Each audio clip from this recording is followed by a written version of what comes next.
Thank you, Irene, for agreeing to have this chat with me today. Tell me, how did you get started in your career? Basically, when after my matriculation, which was in 1996, I matriculated in 96. I was home because I came in a large family where I have 7 siblings that we're living with, and 4 of my brother already matriculated and went to a college, and my mom didn't have enough funds to because of the 4 other of my siblings. And then from there, I end up being sitting at home one day because I live in a community where we are close to the game lodges. And then one day I was wandering around in the street just to see people, to greet people, see guests driving past by my village. And then I end up like bumping to a lady. You know, when you wave hands for somebody not to stop, just you are happy, just waving hands, you see tourists going to a game reserve. And she eventually stopped.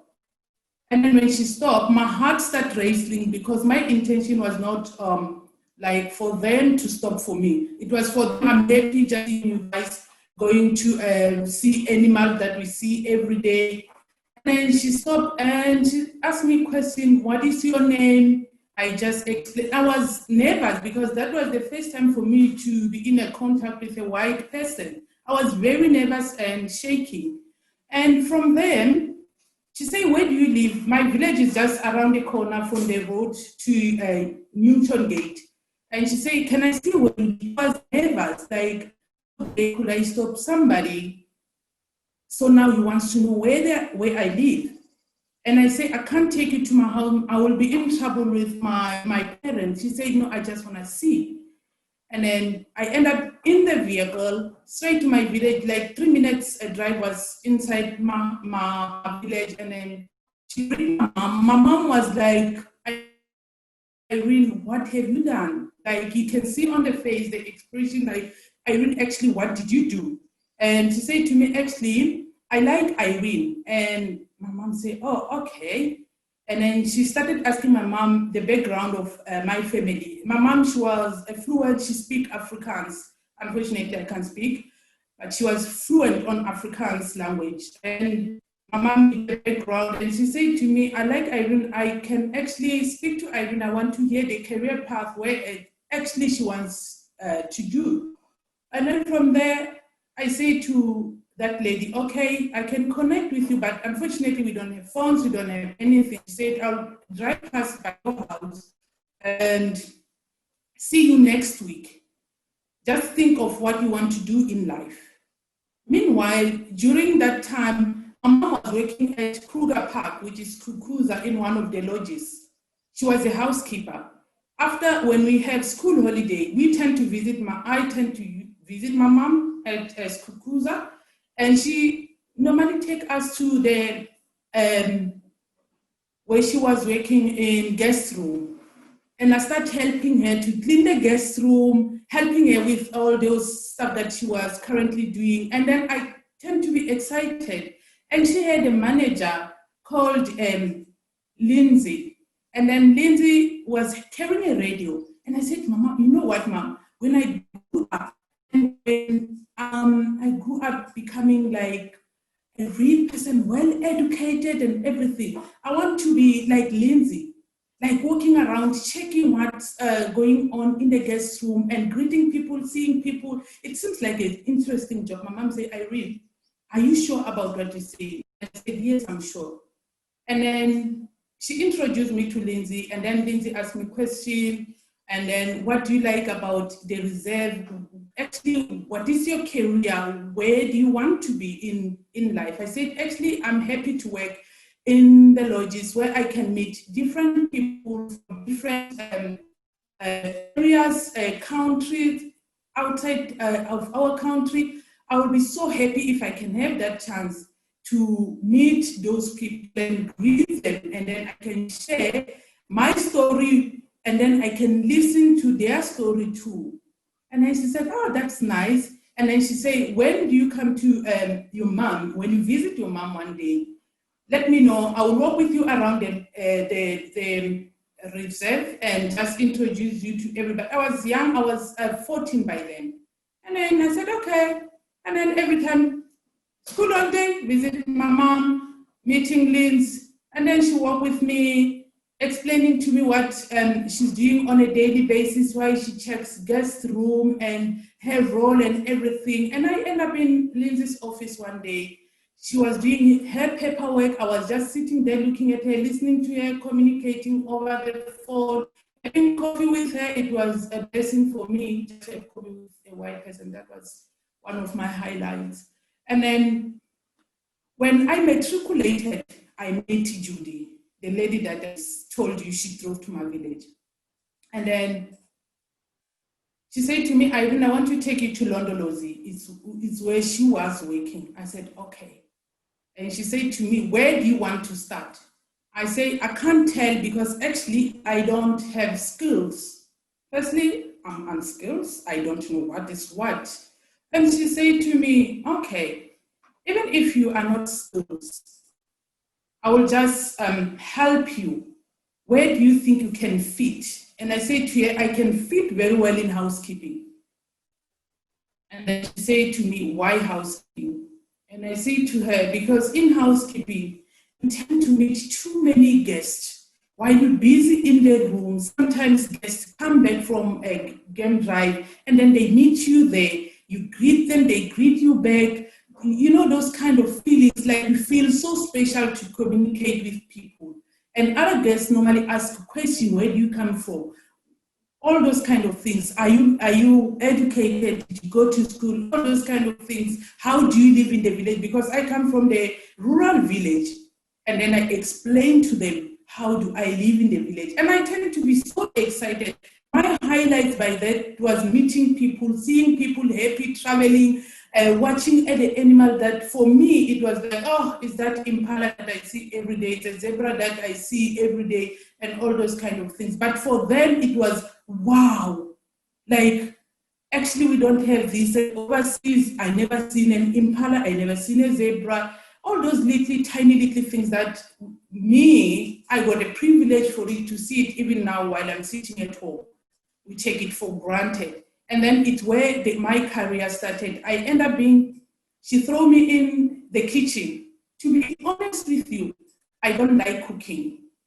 I am not a cooking person. And then I work with a chef. They send me to get stuff in the working in fridge that I don't even understand the chef language. Like go find asparagus. For sure, a rural girl village to go find asparagus. What is the asparagus? I end up walking in the fridge like this. And I say, this is not my life.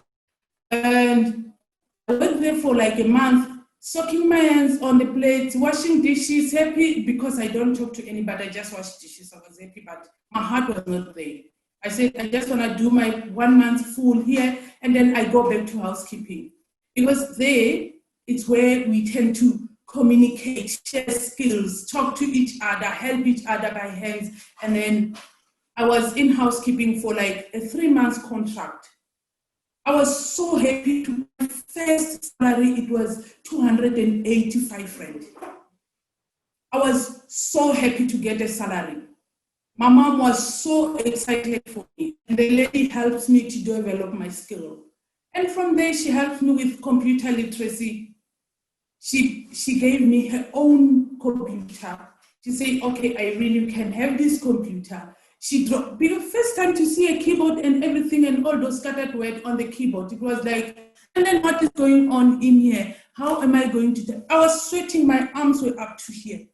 Because, you know, when I touch a mouth and then the arrow disappear, and then I start looking like, where is the arrow now?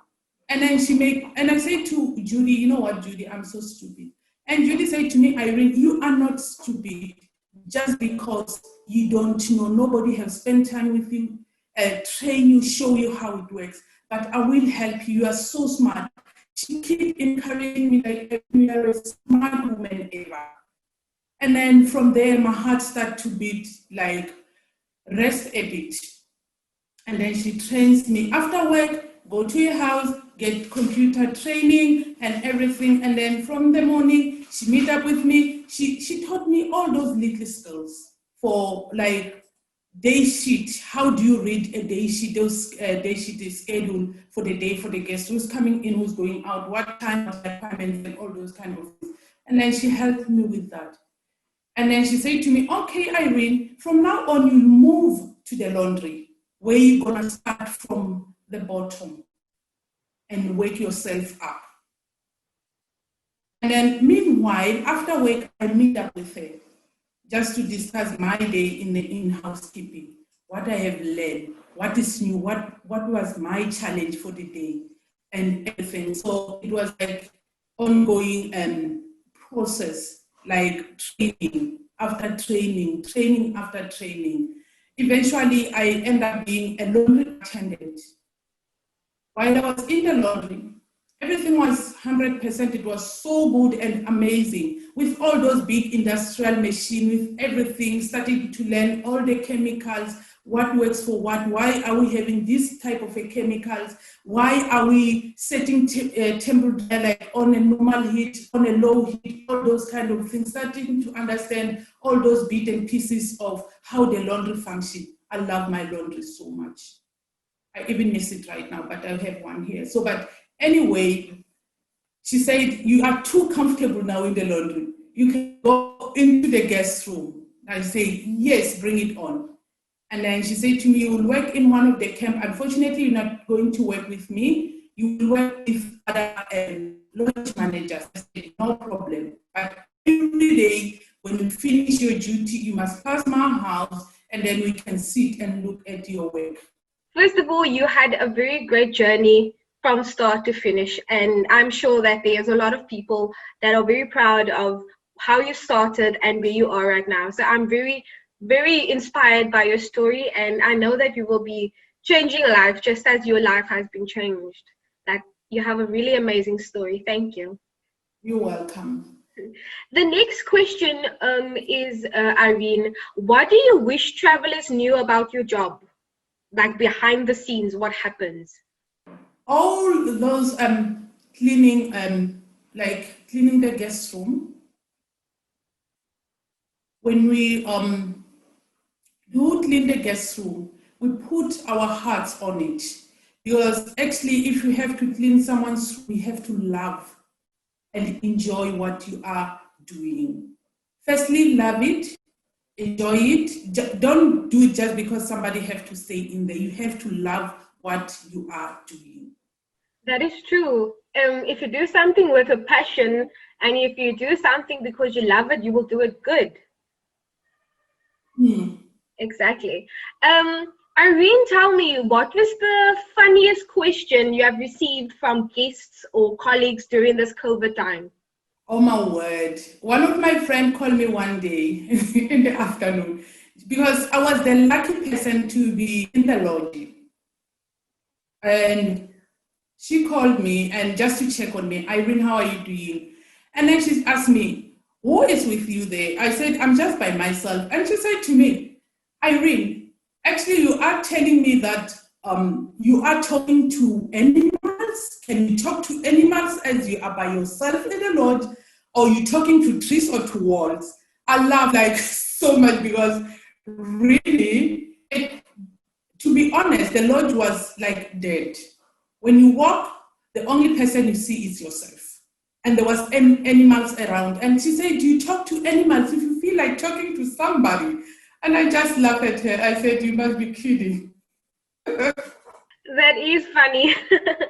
And my next question would be, what was the surprising thing that happened when you came back to work and when business started opening? What surprised you the most? Basically, what surprised me, it was actually, I didn't realize that my departments will ever be the high risk zone as it is right now. I felt like housekeeping is getting the bitter end of the COVID life. because all the new rules and the PPEs added into my department, it's really insane and overwhelming. Not forgetting that we already have a strict system of doing things. In addition, we have like 2 staff members that are COVID officers walking around a lot, checking that we follow the COVID protocols at all the times, but the rules and everything that, because we already have them, and now the addition of those rules, it's like overwhelming. Yeah, I can only imagine how the housekeeping industry in Iceland was during this time. Arena, my next question would be, what have you done to make travelers or guests feel safe during this time? It would be always the travelers to follow the COVID protocols that is in place. They must follow it, which is they can social distance, regular hand wash, and sanitize, wearing gloves and mask when they close to other people, and not physical greetings. Yeah, and I can only imagine how different that is to when you started, where you greeted the people, you shook their hands, and you talked to them, and now you have to basically distance yourself to keep yourself safe and them. So I can only imagine how you had to adapt to that, to the new normal, as we all call it now. I was just saying that it's insane because really the COVID have changed our life. Like it's not normal anymore. Like for now, because the weather is getting hotter and it's wearing mask, and for sure we have to wear mask at all the times. When it doesn't matter, you are inside the laundry where the heat is unbearable, you walking on the boardwalk towards to the room, the heat and everything, it's insane. And my department is getting that bitter end of the COVID. Sure, I can only imagine that is very terrifying and yeah, uncomfortable is the word. My last question to you, Irene, is if you had one piece of advice for travelers and guests or potential people to come to the business, what would that be? I can say to them, like myself, where I'm working, I am very lucky to be in the company where I am right now, because my company is hands-on. They've created the COVID SOP for everyone. We are using what we have been doing already and just making the COVID ready. If may I put it in that way, the housekeeping department is probably the most important department, especially with COVID. And for sure, we really follow the COVID protocols at all the times. And we follow well-researched, proven hygienic practices recommended by the World Health Organization. So if maybe they stay with us, they will see it for themselves. If it happens that they come and stay with us.